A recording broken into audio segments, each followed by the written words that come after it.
Welcome to Sweet Valley Diaries, the podcast where, when your brother's girlfriend dies, your primary concern is how harshly the community will judge your family for allowing her functionally orphaned sister to sleep in your den for a week or two.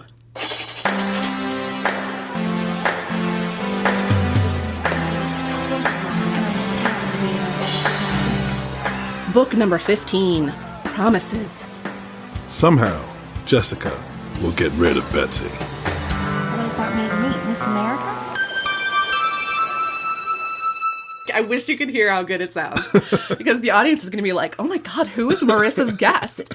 Hi, everybody. Welcome to Sweet Valley Diaries. I'm your host, Marissa Flaxbart. And sitting across from me is my friend from film school in the directing program when I was in the screenwriting program, and his name is Callie Baker Johnson. Hello. Hello, Callie. Welcome. Thank you. I'm doing pretty well. You didn't ask me how I was doing, but that's fine. I wanted to know, though, and it was like, you read my mind that I really wanted to know.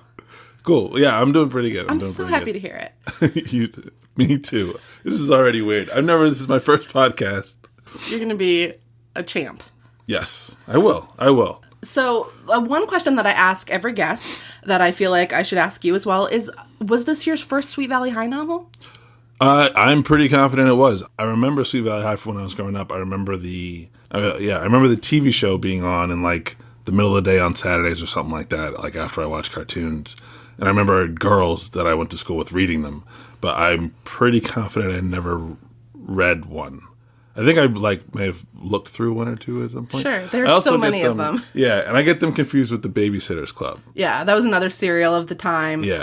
Skewed a little bit later in terms of start date and end date. Oh, okay. But also between this series and Sweet Valley Twins and Sweet Valley Kids, Sweet Valley University, there were more spin-off series than there ever were of Babysitter's Club. So I didn't know about any of there's that stuff. Any number of books that you could have come across. Yeah, okay. No. Why would you have known about that? It's a very niche thing for myself and probably many of the people listening to this podcast. It was a big deal, but yeah, I have learned that a great many people the reaction to like me talking about Sweet Valley High or mentioning it is like, it sounds familiar. No, I definitely remember it. For whatever reason, the theme song of the TV show was kind of an earworm. And I remember that's the thing I really remember is the theme song of the TV show. Too many like mid-90s cartoon and TV shows. Like I have vivid memories of the theme songs before. How did it go? I'm not listening. I know you sing. I thought maybe I could trick you into singing. But it's just something. It's just like Sweet Valley. Then it's like Hi or something like that. I don't know. But it's I could probably do more than that, but I refuse. I don't even try. It was beautiful, but that was very clever of the songwriter to have the word high be on the high note. Well, let's talk about this book, Sweet Valley High, number 15, Promises. Let's get into and walk the listeners in by talking about the cover of the book. Yes, it's a pretty interesting cover. It's two girls. One has a short haircut, so you know that she's the one who's troubled. Also brunette. And brunette, yes. And she's looking askance at something riveting. She just has like a kind of a blank, sad, erring to the side of blank expression. Yeah. And the blonde girl is looking at the other one's short haircut going, I knew this meant trouble. Yeah. I think that's what's going on. Yeah, the blonde girl wearing a pretty modest tank top, but we know it's Jessica because of the subtitle, I think. Yes. If all things being equal, I think it would be very difficult to tell whether this other girl is Jessica or Elizabeth, but it is Jessica. To me, the weirdest thing about this cover has always been the ugly-ass shirt that Betsy Martin is wearing. Betsy Martin's the brunette. The more that I look at it, that's a really weird cover and a really weird little subtitle thing. So it's very important to know for the plot of this book to make any sense that Betsy Martin is like an infamous whore. I don't really know another way to say it. No, yeah, she's a town slut. I don't know if it's come up in the podcast before drunk slut, druggy slut, just any possible bad news that any person could be up to. Betsy Martin is accused of and probably is engaging in some of it. She's a walking cautionary. It seemed like she was just the person that was in it, at first at least. Yeah. That is just there for everyone reading and be like, don't be that girl. Yeah, and we have come into the topic of Betsy before in this podcast, and it's always like walking on eggshells because it feels so uncomfortable to talk about someone, that slut. But like reading the books, it's uncomfortable to hear the way that Jessica, throughout the series up until this point, talks about Betsy. Throughout, but she doesn't get better at the end of this book. Yes. Oh, that's very true. So, okay. But hold on, but while you're saying that, I'm really like, I'm really looking at the cover now, but it's like, it's not slutty. Like you'd think on the cover, if Betsy is like, you know, the whore of Sweet Valley, she'd be wearing something low cut. It's like a bowling shirt. To me, the shirt reads a little bit like, and I have a newer copy. You can see it says now a hit TV series. Yeah, I told you, that's what I knew. And it's like a closer up. This is how they did the newer copies. Listeners, I'll put this on Instagram. At Sweet Valley Diaries on Instagram, so you can like do a comparison of the covers. But it almost looks like a nurse's uniform or something. Yes. Like that's the level of matronly we're talking. Yeah, it's very odd. Another one of these weird covers. I mean, they're beautiful, but this one is strange. And are the other ones weird too? I don't know. The other they're really special. They always have nothing in the background. They're always like a portrait that you might hang above a fireplace in like a rich person's home. Got you. Except the facial expressions are weird. Yeah. So I really feel for you. Sometimes when I'm reading these books, I think about the guest that's going to be on the show and what it must be like for them to be reading this book. And the beginning of this book is a real, like kind of gut punch. Yeah, I did not know what I was getting into. You told me, I was aware there was a show. The girls I went to middle school read these books. I thought I was going to be walking into like I don't know, just it was going to be like, you know, Charlotte heard Becky talking about Jennifer's pants, and now we don't know if Jennifer's going to go to prom with Tom. Like that was the height of drama. The last book was a little bit like that, honestly. Yeah, that's what I thought I was getting. Like I just figured it was going to be like it's like complete fluff that like, you know, like middle school girls, it's like the worst thing in the world. But the opening, this girl dies from leukemia. Yeah. Immediately. And I also didn't realize it was so serialized. I guess. Yeah. Because there's no build up. There's no like you're just in the hospital and she's dying. The very first sentence of this book is, "Trisha, you can't leave us." I was like, what the fuck? Elizabeth is like crying at Trisha's bedside. And so Trisha Martin, we learned at the end of the last book that Trisha Martin had taken a turn for the worse. Well, that was no joke because Trisha Martin is in her hospital bed, and she is dead within, like, moments of this book like starting. 15 pages in. And the Wakefield family is around her bedside, and I was reading about this, and no matter how much we want to joke about it being, like, a crazy way to start a book and being, like, really heavy and, like, how, like, ham-fisted they handle it, it's sad to read a book about a teenage girl dying of cancer. And also... Oh, go ahead. No, go ahead. Her family is not even there. Okay, So... Not only is she dying, and of course, also she's a saint. Like she is all beautiful, sweet Trisha. All she cares about is helping out her little sister, who she's worried about, and she's just so loving to her boyfriend and everything. Could not possibly. There's not a selfish inch of her, right, in anything, right, and the family, everything about it is so she does not deserve it. There's no ambiguity about her or anything. She's this angel. She's this earth angel. And she's telling everybody how these last few months have been the happiest of her life. And don't cry for me. No tears. It's all very dramatic. Yeah. But we learn just kind of like in the sentences here and there that she sees the Wakefields as her family now, which Jessica's like, I don't know. Jessica's horrible. Yeah, we'll get to it. Okay.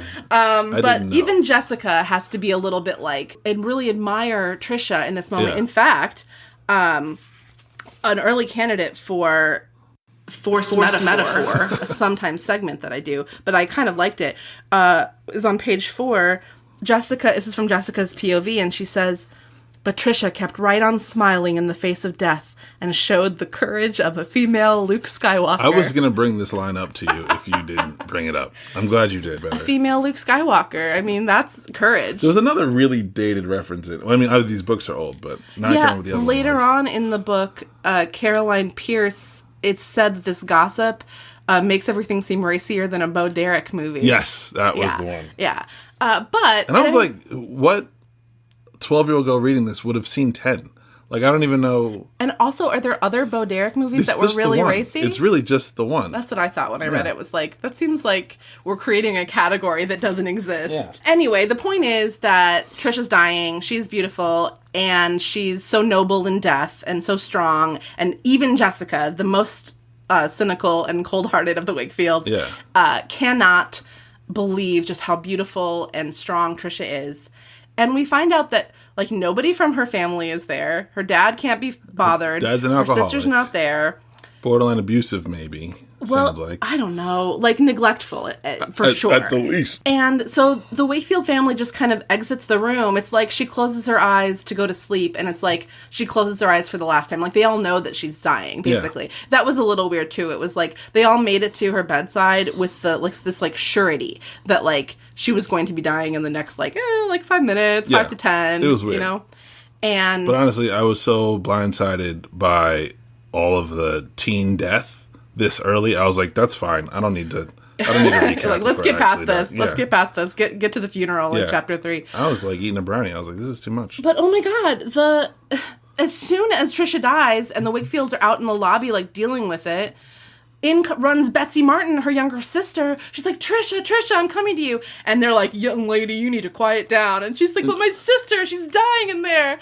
And her breath reeks of alcohol. Yeah. And they've already been talking shit about how she's basically a drunk whore already before she comes in. Yeah. And the father. And it's like... And her breath reeks of alcohol and she's crying. But it's like, so what? Like, the gravity of the fact that this poor woman has just missed her sister's death by minutes is like so... It's heart-wrenching. Heart-wrenching. I was reading this earlier today. I was eating lunch at a Mendocino Farms, and damned if I wasn't, like, crying a little bit, like, reading this book. And I was I get it. Everybody could see the cover. Like, anybody that was looking at me must have been like, weird. Can I say that was a very big obstacle to me finishing this book? Because I made a point to read it a lot on, I take the train to work a lot of times, and I found myself hiding the cover of it when I was reading it. Oh, because I was like, my I don't really God. know if I want to get in a conversation about... Oh, but think about how many the big black dude reading 1980s Sweet Valley High. Think about how many people's days you would have brightened with that. They would have been telling the story of what they saw. Especially this book, which has these two, like, very pale, like, lame-looking girls on your copy of it is even more pale and gaunt than mine. Yeah. But I think for me, it was like, it wasn't, because for me it was, I was blindsided by the fact that this girl was dying of leukemia. But then also, I didn't expect to be hearing about alcoholism and girls kind of whoring around and shit like that, like, in the series at all. Yeah. And then to hit all of those things in the first 15 pages, like substance abuse, promiscuity, and leukemia that early, I was like, what? Yeah, listeners, we haven't gotten really much past chapter 1 at this point. Yeah. The way that Betsy is described and her activity is described, I will say, is actually more explicit and racy than I would say the other books have been to this point. For example, there's this super weird line of early on where Jessica is talking about Betsy's bad reputation and talks about, I'll read it actually. They're talking about Miller's Point. Yes. And Jessica says, speaking of Miller's Point, did you hear who was there with Betsy Martin last week? Just give her a break, won't you? Elizabeth's light mood vanished instantly. Charlie Cashman and Jim Sturbridge. That's who. Both of them. At the same time. What do you think of that? Yeah. And I read that part and I'm like, damn. Like, that's like the whole crux of Chasing Amy. Like, they did a whole movie about that. Yeah, exactly. Finger traps and shit. Well, yeah. But then, I don't know. Is it okay to skip ahead? I guess so. Because then at the end, Yeah. She makes out with two dudes in a bar. She's sitting there in the bar. I mean, she's here. I don't know how old Betsy is. Did you? I got the impression she was out of high school. I guess so. So I thought maybe like 19, 20. She keeps going to bars. I didn't think she was 21, but evidently she keeps being able to go. Oh, no. In Sweet Valley, young people can go to Kelly's and other bars because the bars are so shitty and like low rent that they just let people in and don't check IDs. So okay. It's basically a plot device to allow the teenagers to go to the bars. But gotcha. really, really shady people go to these bars. Okay. So, but she's out of high school, though. That was the impression I got. She's definitely not going to high school. Yeah. But I don't know if she's older or younger than Trisha. I always thought she was younger than Trisha, but Steven's only 19. Right. I could have gone back and read the books and tried to uncover this, but I didn't. So listeners, write in if you know how old Betsy Martin is supposed to be and if she's like a high school dropout or what. Right after Trisha dies, Betsy is at the hospital and nobody knows where their dad, Jim, is. Like, nobody's seen him. And there's a really important moment, actually, that's very critical to the story that we, as the audience, are privy to, but the only other people that know about it are Stephen Wakefield, the twins' older brother, and Trisha, his girlfriend, who's dying. Trisha makes Stephen promise to look after Betsy. Yes. And that's really, like, the crux of the story, is that Stephen makes that promise. The inciting incident. Yeah, and Trisha says, when my mom died, that was another gut punch for you. She's, man. Yeah, when my mom died, also of leukemia, my dad went on a bender and he was gone for a week, and I'm afraid he's going to do that again. Spoiler alert, he does do that again. So the Wakefields take Betsy home. They take Betsy to their own home, and when they tell Betsy that they're going to do that, she has this freak out where she says, no, I don't deserve it. Like, I'm so terrible. Like, she's really drunk in the hospital, and she cries, no, I don't deserve to do it. And you know what?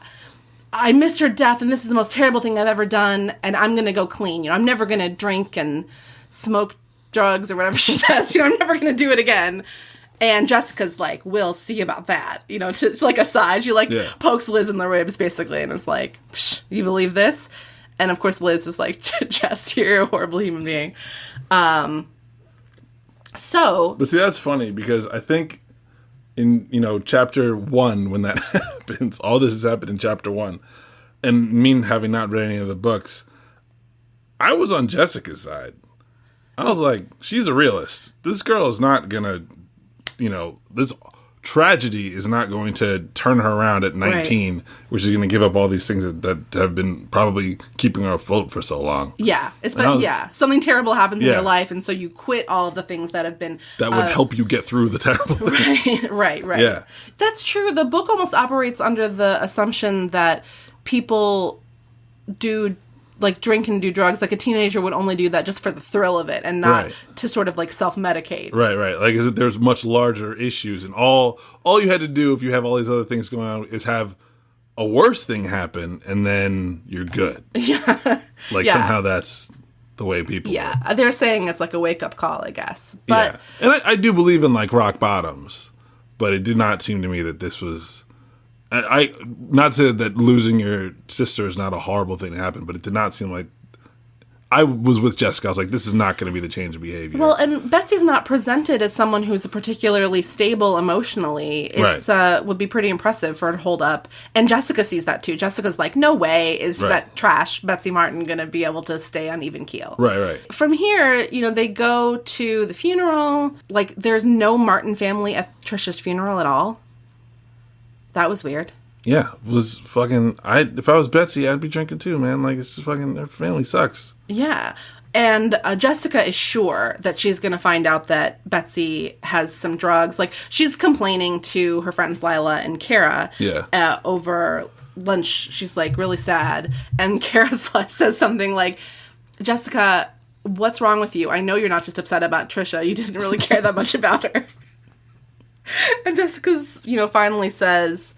that she just has to get rid of this Betsy Martin because being associated with her is going to make the family look bad. Like, what was your interpretation of Jessica's problem with Betsy? Very much the same thing, which was weird because, like I was saying, when she first was like, this girl's going to be a problem, I was like, there was a part of me that thought it was a little bit altruistic. There was a part of me that thought she's looking out for her family and doesn't want them trying to do this good for this girl to ruin everything else because her brother just lost his girlfriend. Yeah. He's going through his own stuff. The whole family's going through the whole thing. And I almost felt like Jessica didn't want the whole family dragged down with her. And I thought that could have been a interesting interplay between the two sisters where one is like, well, it's better for us to sacrifice to help this one person. And she's like, we're going through enough now. We need to make sure we're okay. And maybe that's not necessarily the nicest thing to do, but I think it's a legitimate point of view. Well, I'm actually glad you said that. I definitely err on the side of having a really difficult time seeing things from Jessica's perspective. But Jessica, I think, would have said the same thing at the outset, that or throughout the book, like that's her concern, is like the success of the family and this person's going to ruin it. Of course, that concern is a lot easier to swallow if the character is actually doing bad things. Well, yes, absolutely. But I think the larger thing is that I didn't know that Jessica was horrible. Like, I feel like pretty early on in the book, you realize that Jessica is so terrible. I can't understand how there are so many books about her. Like, it seems like Elizabeth is the good one. And because Jessica doesn't get better or change or really even be held accountable for her horribleness. I think that is the biggest problem with this book, is that Jessica, aside from that moment early on that we described where Jessica sees Trisha suffering and she is really like, oh man, I was so hard on her, but she really is a good person. Yeah. That happens in chapter 1. Yeah. And that's the last redeeming thing that Jessica does in the whole book. She just gets worse. She never comes around to a place where she's like, she gets her comeuppance. It never happens. Yeah. But before we get to that, I guess we need to talk about what the problem is. The problem is that Stephen is spending a lot of time with Betsy. That's basically the crux of this book. Yes. And where Jessica comes into this is that she doesn't want Betsy around the family, like spoiling the family's good name. Right. That's the first point. Yeah. And then that escalates when she is told by Lila, hey, I know a perfect idea of how your parents will, like, be convinced to kick Betsy out, or you can, like, blackmail her. You're sure she's still using drugs and drinking, right? And Jessica's like, oh, yeah, totally, of course. And Jessica comes home and searches through Betsy's stuff. Right. Betsy's, like, staying in the den. And she doesn't find anything. But Betsy, it turns out, is a very talented artist. Yes. In fact, there's an earlier scene where Elizabeth is trying to get to know Betsy. Betsy's very standoffish, but they bond a little bit over their interest in the arts. Yeah.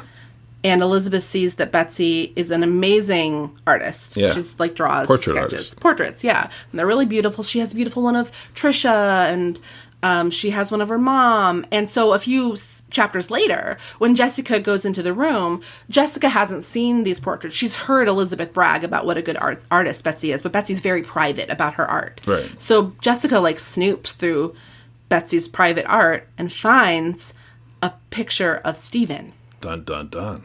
Yeah. Now, that might not sound like a smoking gun. It's treated like one in the book. It's a whole cliffhanger, because it's the end of the chapter. This is my candidate number 2. I only had these 2 weak candidates for forced metaphor, but this is number 2, which is Jessica comes in and she's like, Elizabeth, I have some news for you. And she has to, like, reveal that she was snooping around in Betsy's room, and she's having this really roundabout way of telling Elizabeth what's up. And Elizabeth says, Jess, I don't get what you're driving at. A note of annoyance crept into Elizabeth's voice. Honestly, I don't know why you get such a kick out of these verbal cat and mouse games. Which was just such an awkward thing to say. But anyway, she's like, if you have something so urgent to say, why don't you just say it? And she's like, the picture was of our brother. Like, she gets Elizabeth to agree that Betsy only draws pictures of things she really loves. Right. So, Betsy... If she drew him, she must love him with an undying passion. And these are, like, lovingly rendered. Yeah. Now, that probably wouldn't be enough, but, like, in the next scene, Jessica overhears Betsy on the phone with a guy named Crunch McAllister. Mm-hmm. Crunch McAllister, careful listeners may remember, is the character responsible for putting Elizabeth into a coma. The motorcycle accident, mm-hmm. Right? He was drunk driving his van, and But Betsy is telling Crunch, never call here again. Like, I'm done with all that stuff. So Jessica hears Betsy double down on her promise, like, I'm cleaning up my act. And she hasn't found any drugs in her room. Nothing. Right. But she doesn't give a shit about that anymore. Now all she cares about is that Steven is spending a lot of time with Betsy. And it doesn't matter that much that Steven hasn't professed any real interest in Betsy. I think if Jessica thought about it, she probably wouldn't think that Steven was into Betsy. Right. But she knows that other people are seeing them together. And rumors are starting. Yeah. She has... Like I said, I was Team Jessica for a chapter and a half, and she ruins any goodwill that she built up with me so quickly. I think that there was a selfless way for her to have that perspective, and she couldn't be clearer that it's completely selfish. Yeah, her whole concern is actually about the image of the family. Right. Which then to me was like, at that point I was like reading this, I was just like, how long are we going to like follow this horrible character and her horrible pursuits? And we continue to follow her through the whole book, all of her little machinations. So she's essentially the villain of this book. Yeah. If you think about it that way. Because she keeps on coming up with new schemes. But she's not defeated. That's what yeah, no, she can't be. Although she could have a comeuppance. That would be the villain being defeated. So this is actually some of my questions. This is book 15. Is this typical? Is Jessica typically the antagonist? Is she typically like the villain? Or is she just like kind of like a bitchy girl? But you know, they're both nice twins. No, I wouldn't say they're both nice twins.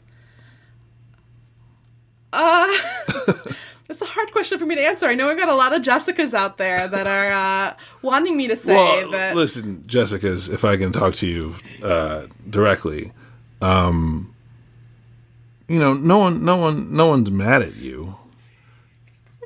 We just, you know, you kind of got to step outside of yourself every once in a while and realize that the world is a big, beautiful place. This pale blue dot in the sky. And, yeah, you know, you're better than that. That's what I have to say to Jessica. That's beautiful, Callie. Jessica's, take that to heart. So a lot of the plots do revolve around Jessica learning a lesson. Okay. So that she's not the villain because she kind of, it's like she changes, but then she goes back to the way she was before about the start of the next book. I was starting to say she overhears Betsy on the phone, and she has this little interaction with Betsy where she realizes Betsy has like a secret crush that she's not going to reveal. Right. And so to Jessica, that's proof positive that it is Steven. Right. Betsy notices that Steven is paying so much attention to her, and she has this rock, and it's someone who is going through the same tragedy that she's going through. Mm-hmm. And so she definitely has these like tender feelings for him. Well, shit hits the fan when they show up together at the beach disco. Yeah. She walks in arm in arm with him. Everybody's gathered because this was after the pizza eating. I think the pizza eating is the next thing. Pizza eating is the next thing. Okay, so let me consult my notes here. Because there's Egbert. What's his first name? Winston yes, Egbert. Win Egbert, who's... Maybe we should take a break from the tragedy for a second and talk a little bit about Winston Someone Egbert. should talk about Win and the fact that the entire city is his enabler for his eating disorder. Yeah. I don't know what's up with this guy. He's a starch king. So Winston... First of all, who told him that was a cool name? I kept reading this and going, did he want to be called this? This doesn't sound Starch King. I think he named himself the Starch King. So we first encounter this B story, this very light B story. Yeah. When Winston is eating mini pizzas that everybody thinks are gross in the cafeteria, and he's there's like a bet going on for how many he can eat, and he eats like 6 or something. Yeah. Todd wins the bet with Bruce Patman. Bruce Patman has to pay, I guess, for Todd and Liz to have entry into the beach disco. I don't know how much money that costs, but... Well, Bruce Patman's loaded, so whatever it was, he could afford it. It didn't matter, yeah. It's a good thing that Todd won that bet. Yeah. So then, a few scenes later, like, basically Winston decides that he wants to be a new, like, competitive eating champion, and he is just constantly... the world record. Yeah, and we're constantly returning to the fact that he's, like, been eating a lot of sandwiches, and he's practicing, like, which is interesting to me, too, because he went from, like, he's like, I ate 6 mini pizzas. You know what the next logical step is? the world record for pizza eating. And I think he tries to eat 6 full-size pizzas. 7 extra large pizzas in one sitting. So he's eating pizza from a place called Guido's. Yeah, which is racist? I don't know.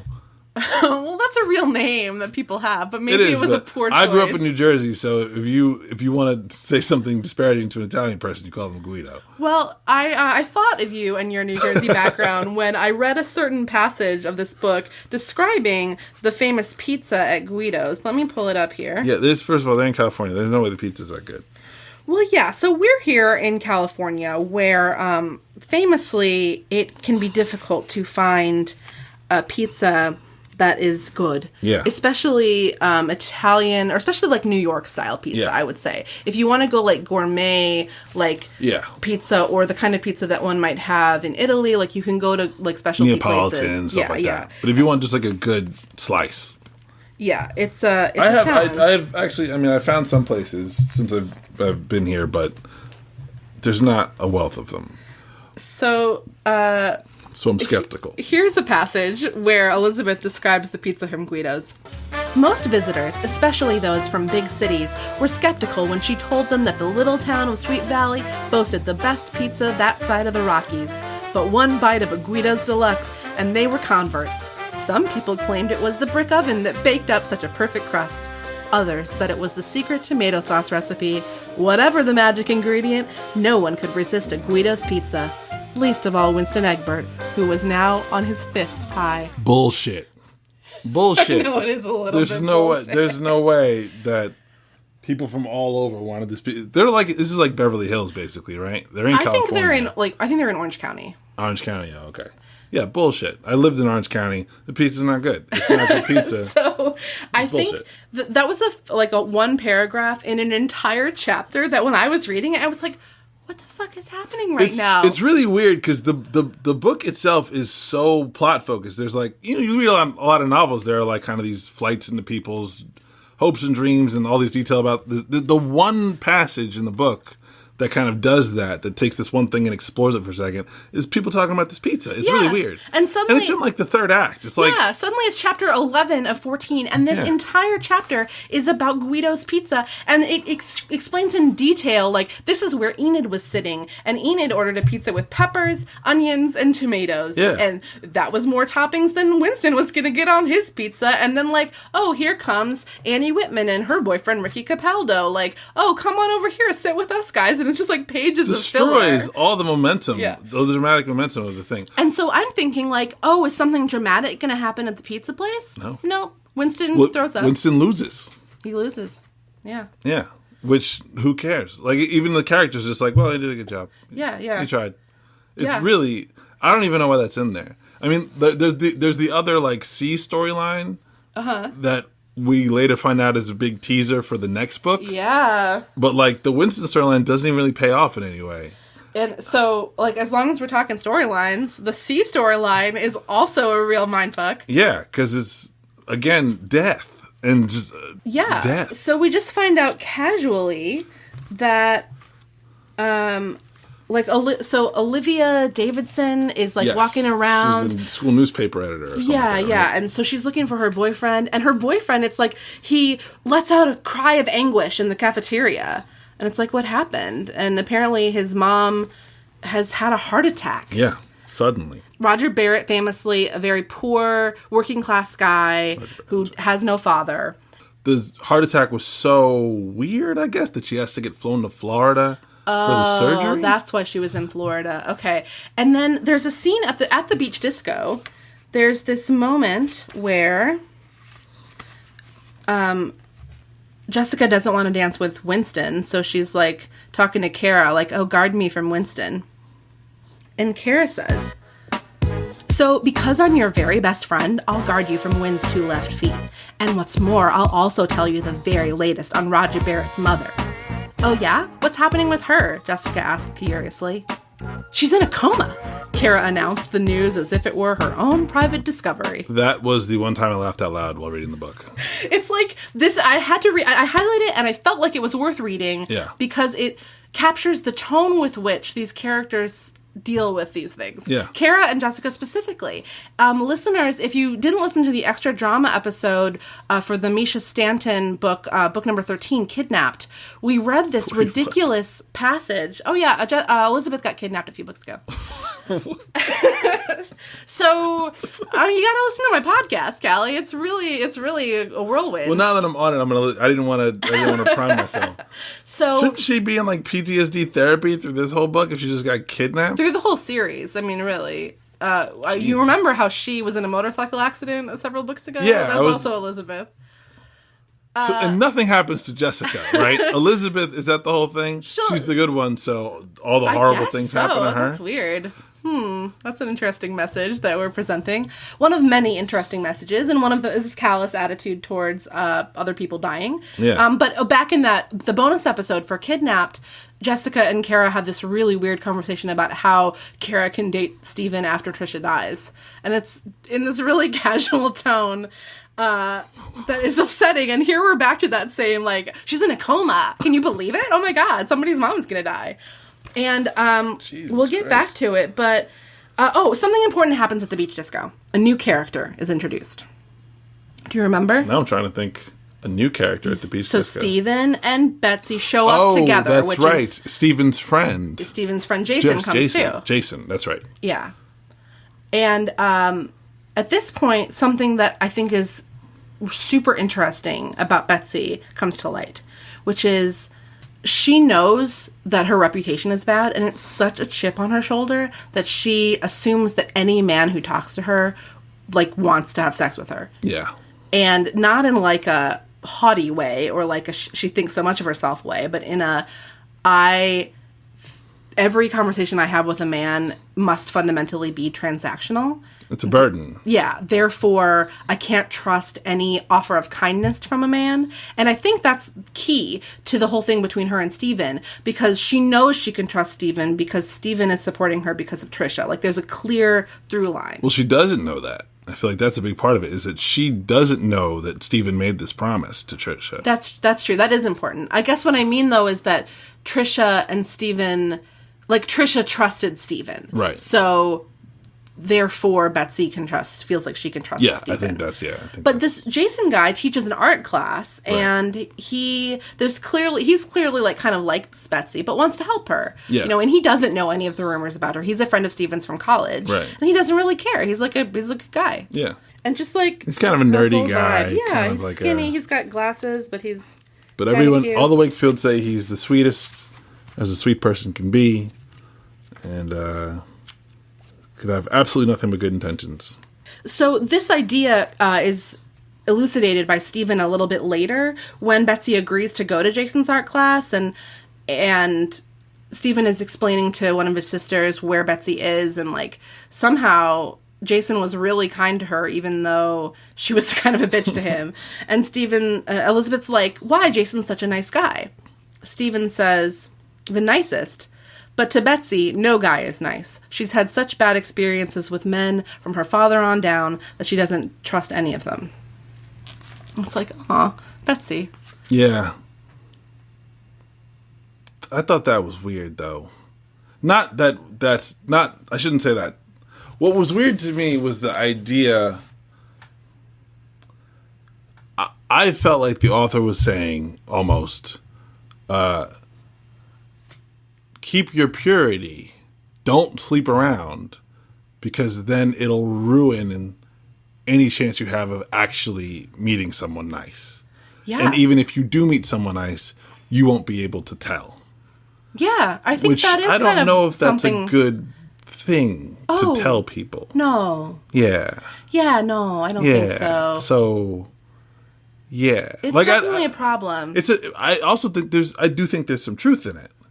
I would not shock me to learn that there are people that feel that way, but it was like, I don't know, I guess so much of it is when you're reading a book for middle schoolers, like, it's very hard not to think about messaging. Yeah, well, there's a lot of reputation talk in these books, and it's like never great. It's always, because it's also not really about the truth either, right.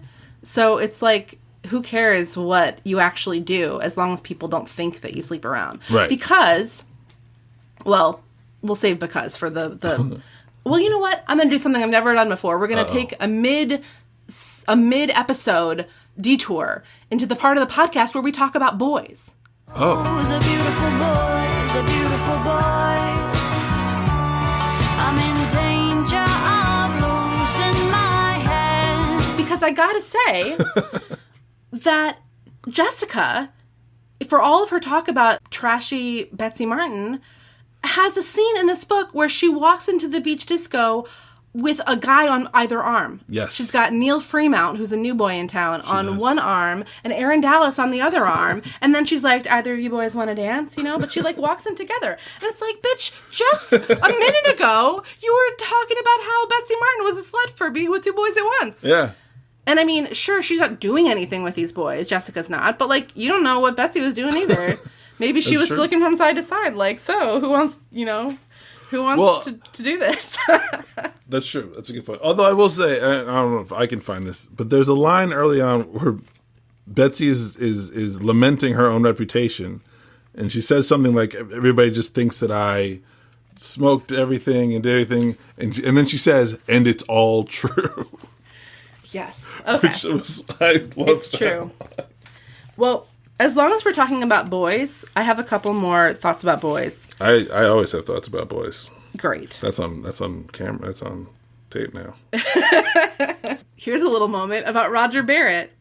Jessica studied Roger out of the corner of her eye. He wasn't bad looking, despite the worn, patched pants and faded shirt.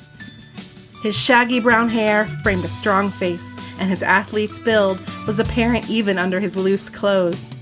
Too bad, Jessica thought, that he didn't have a penny to his name.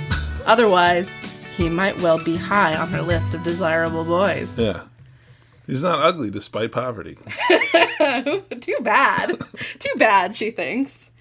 Jessica's the worst. She's kind of That the should worst. be the title of this series.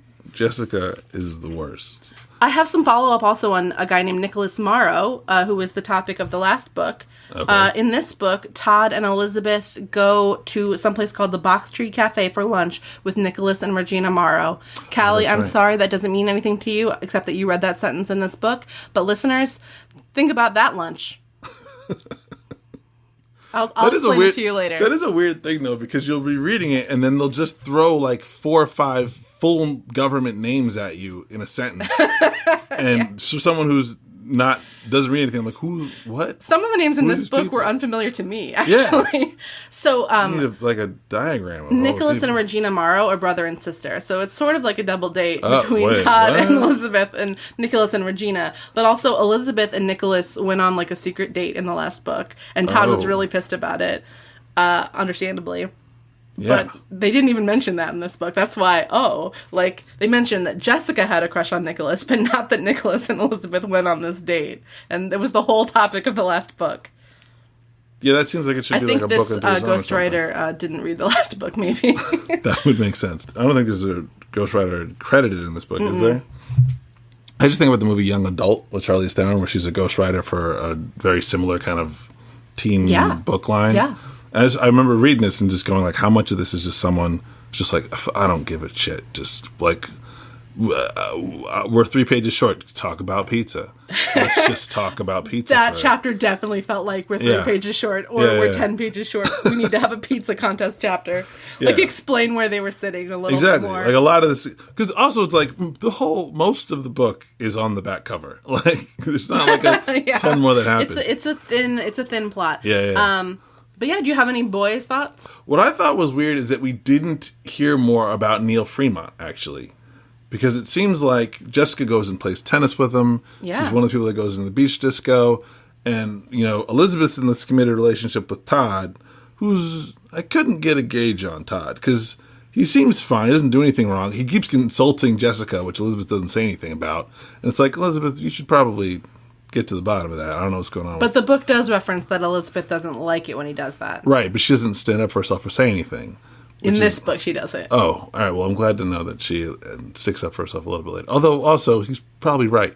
Because Right. Jessica's, as we've mentioned, she's the fucking worst. That's She's the just problem. worst. That's why Elizabeth couldn't even be bothered to defend Jessica in this book, because Yeah. that's how shitty Jessica's being. But I just felt like I felt like we were getting within the book the beginning of a romance with Neil Fremont, but no one gives a shit. Neil Fremont keeps coming up, but we don't talk about it. And we don't even get a description of him. Yeah, what does exactly. he look like? Yeah, and there was this one point where like they're all at the table having this big discussion about Betsy, and then she's just like, I just gotta go play something with Neil Fremont, peace, and she's just like out. And you're like, this is a pivotal thing in a story. I don't know. Yeah.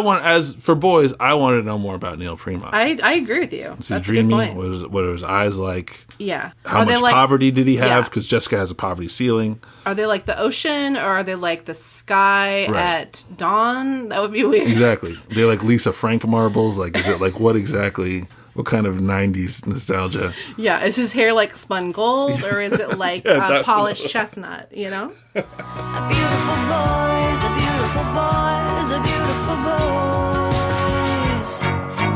Speaking of the breakfast table. Yeah.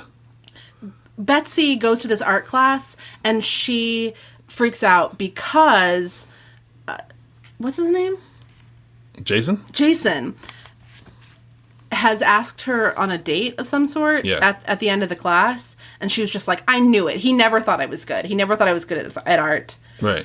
And she like stormed out, and then the next day at this breakfast table, Jason shows up, and she has like left her sketchbook behind, which that seems really weird. Yeah. It's like her prized possession. The thing that she won't show anybody because she feels it's too private. Right. She's just leaving it around. Yeah.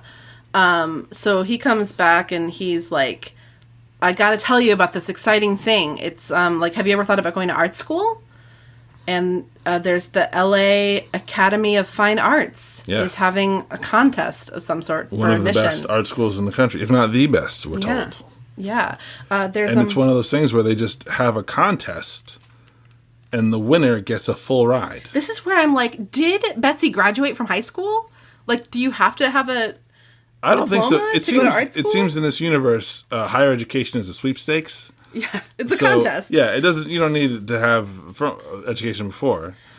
Yeah. You don't need a transcript. Someone can just fill out an application for you and send some pieces in, and then you can win the contest. There was a very real moment of this book when Betsy's reaction to being told about the LA Academy is, "Oh, but I could never be good enough for LA." And I was just like, "Oh man, I feel you, girlfriend." But that one stings. Yeah. So Betsy's reaction is like, "Oh, this is great," until Jason's like, "Okay, well, we can just work on your portfolio together." And she's like, "Oh, I see what this is. You just think you can get something from me by helping me, like." And she's like, "Screw you, screw everybody," and she goes to the den or whatever to hide. And Jason, not deterred, everybody's like, "This is so weird. What do we do about this girl?" So Elizabeth comes up with a plan that they can secretly apply her to. Right. But I think an important thing that happens in this... Hold on. Actually, do you know what page you were just on? About, I could never be good enough for LA? It's on page 92.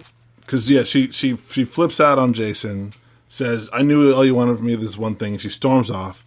And then everybody's making excuses for her. Steven's like, she has a hard time learning to trust people, especially men. And Jason's like, "I understand. But Steve, she seems so open with you. When she was dancing with you Friday night, she was so happy and lovely that, well, to tell you the truth, I just couldn't keep my eyes off of her." So Betsy was kind of right. Yeah, Jason definitely wants to get in Betsy's pants. Yeah. Or he's trying to hit that. But so this goes back to Betsy's problem, which is like a step beyond that. We could talk about how, like, is it weird that he moves so quickly from her teacher to like trying to ask her on a date? Like, maybe that is weird, but they do have something in common, and they're both young people in a small town. Yes. So, but it goes back to Betsy's thing, which is that, like, basically, if a compliment is paid to her, and then they find out that the guy wants to go on a date with her, that means the compliment didn't count. Like, he was just buttering her up. Right. And that becomes really important. Right. Because shortly after this, Jessica gets like re-energized to get rid of Betsy ASAP. Right. Because Bruce Patman, we find out that Bruce Patman's father is paying for Roger Barrett's mom to have her to be flown around and have her surgery, and everybody's like, why on earth would he do that? We know he's a famous asshole. And Lila and Jessica, Kara and Jessica, go and ask him directly, and he reveals that Roger Barrett's mother used to work for the Patmans in their factory. Yeah. And then he kind of like deflects by giving Jessica shit about how it's not like my father's gonna be inviting Roger and his mother to live with us anytime soon. Ha ha ha. Which Elizabeth Jessica. Which Jessica just goes nuclear about. Yeah. She can't deal. It's like, Jessica, why do you care what this guy thinks? Well, because she was saying, she kept telling Elizabeth, she was like, you don't understand. People are going to make fun of us if Betsy's living with us. And then someone made fun of her. Yeah, it finally happened, and it was just like... So now it's war. Yeah, so she, shortly thereafter, who should show up? But this is at the night that the like Guido's thing is airing on local television. Yeah. Jim Martin shows up at the Wakefield's house, the dad, and nothing really happens. Nothing. The whole lead up, this whole fucking book, I felt, was leading up to the dad coming back. He runs off in a bender. Trisha talks about it. She moves in with the family because the dad is not around. You get to the point where someone rings the doorbell and she goes off and you know that it's the dad. You know that it's the dad, and the chapter ends on that cliffhanger of the dad at the front door, and then the next chapter starts and it's the next day and you never hear the dad say a word. Listeners, we do not get so much as a conversation between Betsy and Jim Martin. It was, what the fuck is right? It was crazy. What the fuck? You had a whole chapter about pizza. Yeah. No, we're both shouting into the microphone. Sorry. This is how angry we are. See, this is what happens. Yeah. You know? I was mad. I felt cheated. It was really dumb, but because of this, Stephen, who has finally gone back to college after all of this, like a day later comes back home again because he's worried about what's going to happen. Stephen, you must know, is really in his head about this promise he made to Trisha. He's taking it very seriously, but he hasn't told anybody in the family about it. Which makes very little sense. Yeah, like, why not just tell them? Like, yeah, it would have solved everything much earlier. It's a reasonable promise, too. Like, look after Betsy for me. Okay. Yeah, the only thing that I could get of him not telling it is if he didn't trust Elizabeth or Jessica to keep it quiet. Which he shouldn't, because Jessica overhears Stephen telling Ned about the promise, like confessing to him that he made this promise to Trisha, that he was going to look after Betsy no matter what. And Jessica's like, aha, now I've got her. Right. But Elizabeth straight up asks him earlier, why are you doing this? Why are you spending all this time with Betsy? And Stephen balks at just telling her. I would think Elizabeth would be the one who would be trustworthy. But I never understood why he didn't just tell her. We get a glimpse of his inner monologue, and he's like, he thought about telling her, but he didn't. Right.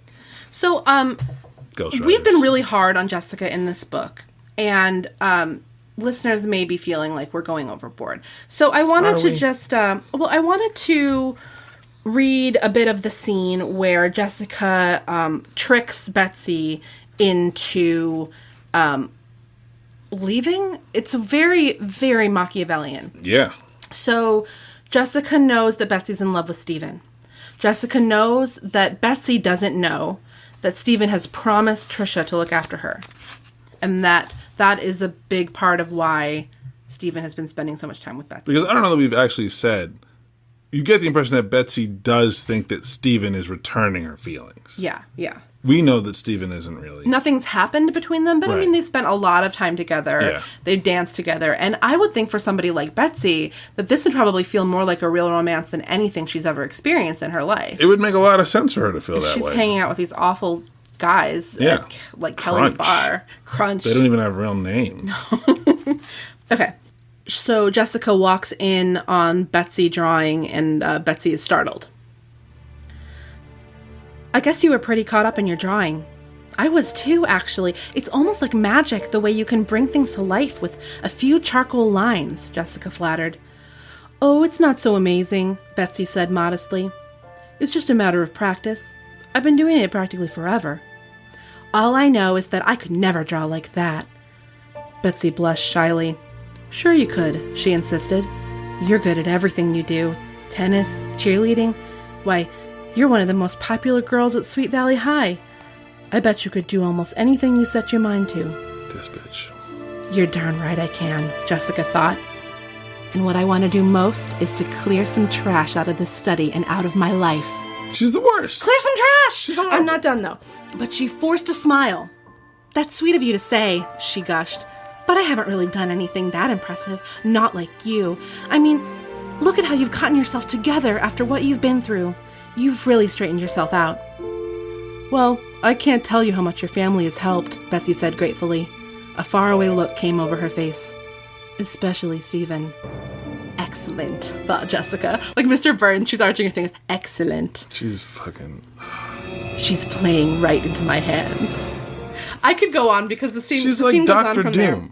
But basically, she gets to a point where she's like, yeah, and Stephen promised Trisha that he'd look after you. So now that you're good and Stephen's home, like, don't you feel great? Yeah. And Betsy freaks out. She's like, she had no idea that was the reason that Stephen was spending so much time with her. And knowing what we know about Betsy, now she's like, nobody that has given me a compliment in this entire book about anything, or this entire time I've been staying with you about anything is serious. Yeah. Like, everybody was lying. Nobody thinks I have good skills. Everybody was just doing it because Trisha. Jessica pretends to be sorry. Like, oh my God, I let it slip. Oh, Betsy, please forgive me. Suddenly, Betsy whipped around to face Jessica, an impenetrable coldness in her eye. Forgive you? Maybe I should thank you instead for setting me straight. Her voice shook with hurt and rage. All that attention, all that interest, it's not even for real. Betsy sprang out of her seat and began pacing the room. Stephen doesn't care about me. He's just being nice to me because of Trisha. I should have known. Why would anyone be nice to me for any other reason? No one ever has been. And then she storms out and she, like, packs her suitcase and leaves. Yeah. And Liz comes home and Jessica's like, so about Betsy, you won't believe it. She just left. Elizabeth's like, why? And Jessica's like, And then she's horrible. Yeah. So that's what Jessica's like in this book. But then Stephen and Jason come back from somewhere. Kelly, they come to the house. Bar. They come back to the house and they're like, "We've got great news!" And then there's this like mad dash to find her. Right. Yes. Because she stormed off clearly with the intent to relapse. Yes. Into not just alcohol necessarily, but all of her old ways and pills. We should also mention a lot of talk of popping pills in this book. She likes pills and she likes pot. Pills and pot. Yes. And booze. Yes, and booze. So they drive to Kelly's. She's not at Kelly's. They drive to the Shady Lady. Yeah. The excellently named other bar. I think I've been to the Shady Lady once. Well, was there a short-haired young woman, a matronly outfit in between two, like, really drunk, shitty-looking, like, redneck dudes? That was a different Shady Lady, actually. I think that was a different one. Okay. She, like tongue kisses both of them, like, in succession. She does. So that happens. But we get Crunch and another person with not a real name. Charlie Carson or something? Charlie Cashman. Yeah. Charlie Cashman. Yeah. These people, they don't have... You can tell they're poor because of their names. Crunch McAllister is a pretty poor name, and his real name is Jerry McAllister, which isn't that much better. That's true. Sorry, everybody who's named Jerry. Sorry, Jerry McAllister. I mean, the McAllisters in Home Alone were very wealthy. That's true. They lived in Wilmette. That's you got to have a lot of money to live there. That's a good point. Yeah. They were so well off that they could just leave children around and not have to worry about it. We can get another one. We'll buy another and they one. could afford to have all those children. And then buy out those plane tickets to France. Yeah. Although, didn't somebody's brother-in-law pay for that trip? But clearly, they had a mansion. They had a lot of money, those McAllisters. They were fine. Okay, so never mind. Take it all back. But Crunch, that's bad. Yeah, Crunch is pretty bad. So, how about this scene? You want to tell us a little bit about what happens in the climax of the book? Jason and Stephen approach Betsy while she's being flanked by Crunch and Cashman and tell her that she's making a big mistake and she needs to come with them and she's not the person that she feels she is. And she's like, you guys don't know anything about me. And she takes a big swig of alcohol to prove that she doesn't care about herself or anything. But really, we find out that this is the first alcohol she's had all night.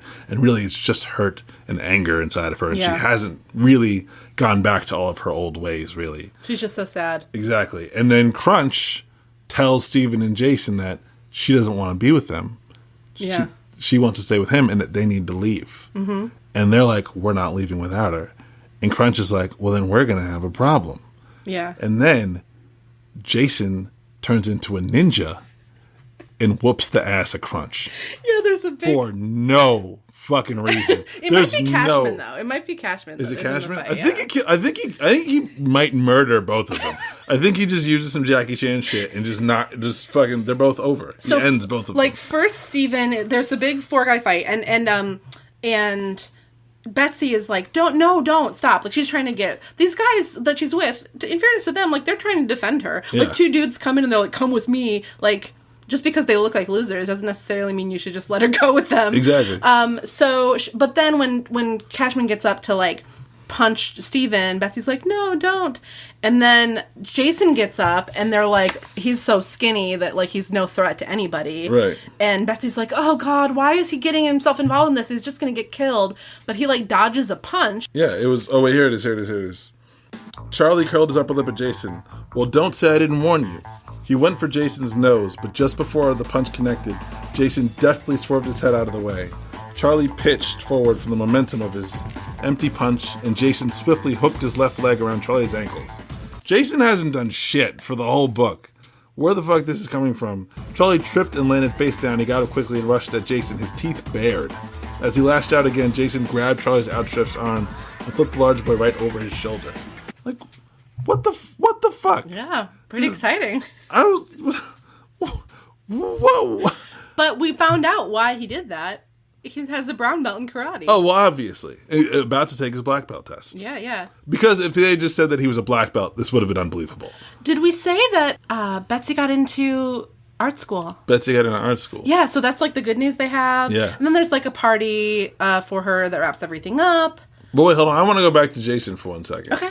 I also, talking about messaging with these books, I found it weird that the nerdy guy that took an interest in Betsy, that liked art, they shared interests, that seemed to have something in for her, that Betsy could not connect to because she had this, this wall up against her. Betsy finally is able to open herself to the fact that maybe he actually is a good guy at the end of it.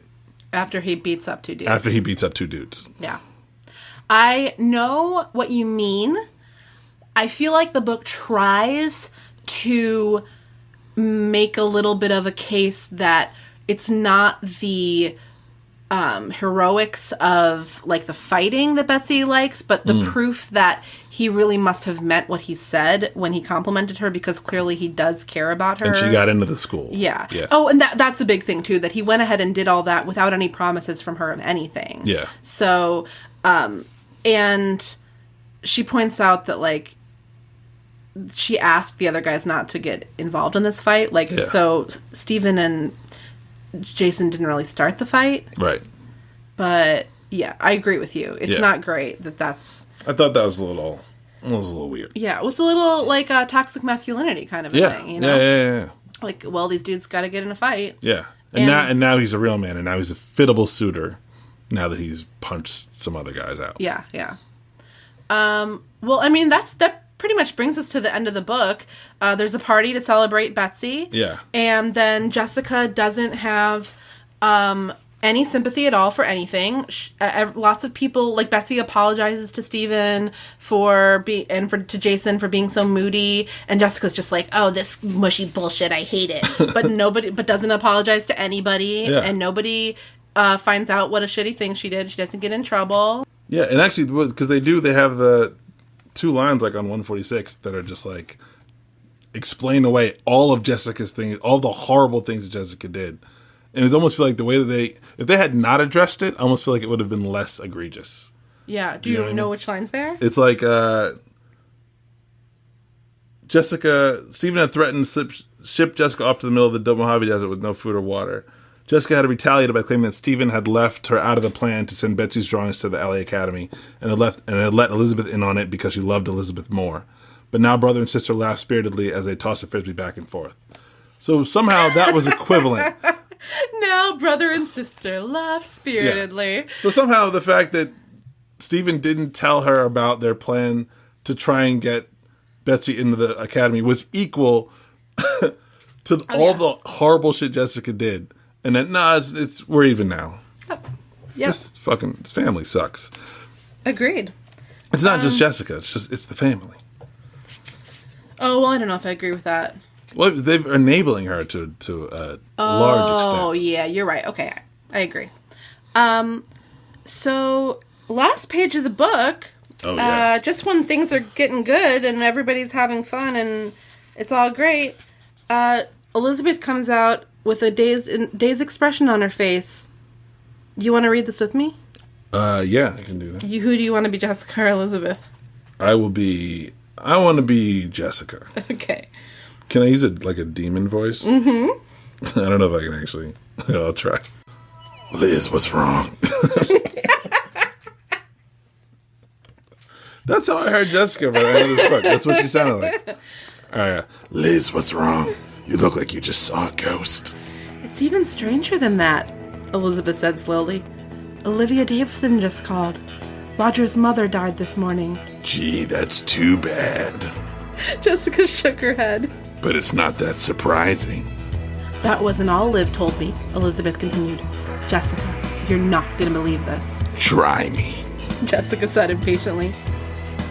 Well, do you know who Paul Patman was? Sure. Bruce Patman's uncle. The one who was killed in a plane crash. He was even more loaded than Bruce's dad. But what's that got to do with Roger Barrett? Jess, it turns out Mr. Barrett wasn't Roger's real father. Even Roger didn't know the truth, but now it's out. His real father was Paul Patman. We don't have to read the whole story. You're all ready to your demon voice. In fact, I was mostly interested in the part where it's where Jessica says, "Gee, that's too bad," but it wasn't that surprising. Like, boy's mom just died. She's a devil. Yeah, She's a demon, man. The voice worked. So that's welcome to Sweet Valley. I like it. I'm not gonna lie. I feel like I'm not gonna. I don't know how many more of these books I'm gonna read, but I'm at least gonna go and read the Wikipedia because I have to know what Jessica grows up into. Yeah, like, I mean, buckle up for that. Maybe like she grows up and like works for Goldman Sachs or something like that, like an investment banker, like some. Well, we really just have one last order of business show-wise to take care of. Okay. I think this might be really, really hard for you, but can you tell me whether you think you are a Jessica or an Elizabeth? Oh, fuck, man. I hope I'm an Elizabeth. If I find out, if there ever comes a day where I find out that I'm a Jessica, I don't know what I'm going to do. I'm not a perfect person. Elizabeth almost seems like on the verge of, at least in this book, perfection. Maybe it's just because she's being compared to her sister who was, she's a piece of shit, at least in this book. Yeah, Elizabeth is just kind of quiet and empathetic in this book. Not a lot of Elizabeth.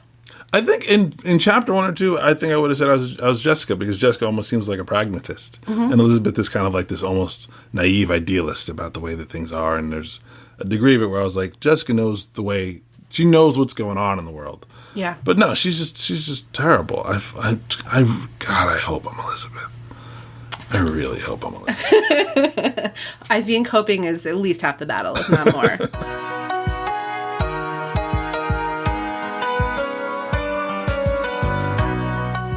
Callie, thank you so much for being here today. Yeah, thank you. This is great. Thanks for reading the book. Do you have a project? You have a project that I think that our listeners might be really interested in. Yeah, I don't know how many of your listeners are into comic books, but I'm actually the co-writer of a comic book called Zara the Shadow Flame, which you can find at adamcomicsco.com, as well as iBooks, Amazon, Comixology, Google Play Books, and it's a comic book about a young girl in United Arabia, not Saudi Arabia, but the fictional country of United Arabia, who finds out that she's the last in the line of ancient warriors and has to kind of decide what to do with these newfound superpowers. But it actually is kind of a little bit of a high school drama element, a little bit of superhero stuff, a little bit of some very light political stuff, but it's a fun book, and I hope people check it out.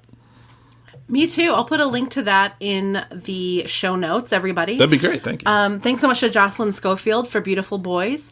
Thanks to you for listening, and please tell your friends about the show. I would love some more ratings and reviews on Apple Podcasts, aka iTunes. Send me an email, sweetvalleydiaries@me.com. Follow me on Instagram at Sweet Valley Diaries. And I think that's the end of the list of things that I want to say. Oh, Sweet Valley on Twitter. You know, Twitter.